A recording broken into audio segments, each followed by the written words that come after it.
we're going to use trig to find the area of triangles. So let's look at this triangle in example 1. We've got one angle is 30 degrees, so that's about 30 degrees right there. Okay, we've got a side length that's 22. I'll just make that one. And the other one is about 14. Okay, so I'm going to explain kind of where this formula, why that works. So let me just show you. Okay, we're used to the area of a triangle being 1/2 base times height. Okay, so we would have 1/2, the base is 22, and the height, well, let's see. The height, that's a right triangle, right in there. Okay, this is 14, this is what I want. If this is 30, because the sine of 30 degrees is the opposite over the hypotenuse, that means that the sine of 30 is the opposite, which is h, divided by 14. Now, if we divide both sides by, or multiply both sides by 14, we solve for h, which is 14 times sine of 30. So I replace h with 14 sine 30, and all right, and so that's our height, and that's this little part of our equation right there. So it really does relate to 1/2 base times height.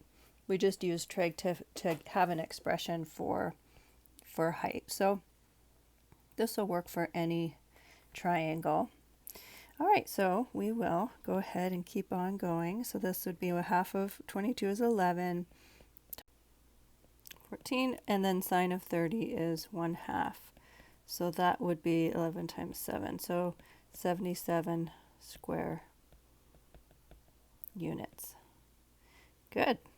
Okay, now here we're going to use, let's see, we need to find just the little shaded region. Okay, so what I'm seeing is I see a large sector, and we do have a formula for the sector. So if we did the area of the sector, and then if we just subtracted out the area of the triangle,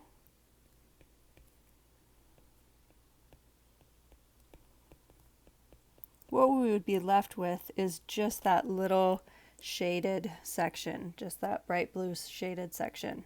And that's what we want. That's just this little section right in here. Okay, so let's see, area of a sector. I know the formula for that, right? That is 1/2 r squared times theta. And theta needs to be in radians, 60 degrees, that is pi over 3. Okay, and then the area of the triangle, we just looked at that formula. Area of a triangle is 1/2 AB sine theta. Now, we don't need to convert our theta into radians.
All right, I'm going to give you a little bit of a chance to work on these, and I'll just put the answers on and see if you can figure out how to get there, and then I'll explain it in a minute.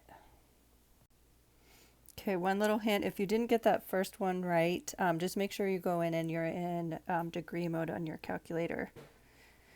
Okay, so let me just show you this one. Mostly it's just plugging it into your calculator, but we're going to use our formula 1/2 A times B times sine of 87. And that just gets you right to our answer, 335.54 square units.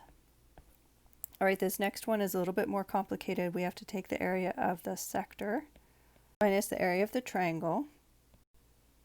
Okay, and when we're dealing with sector, oh, I spelled that quite interestingly, sector, our 120, that needs to be in radians, so that is 2 pi over 3. Okay, so we have 1/2, radius is 8 squared times 2 pi over 3. And then our area of our triangle, we have 1/2.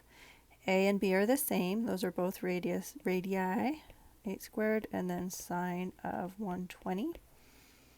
And scooting up a little bit here, so let's see, we would get 32 times 2 pi over 3 minus 32, and then sine of 120,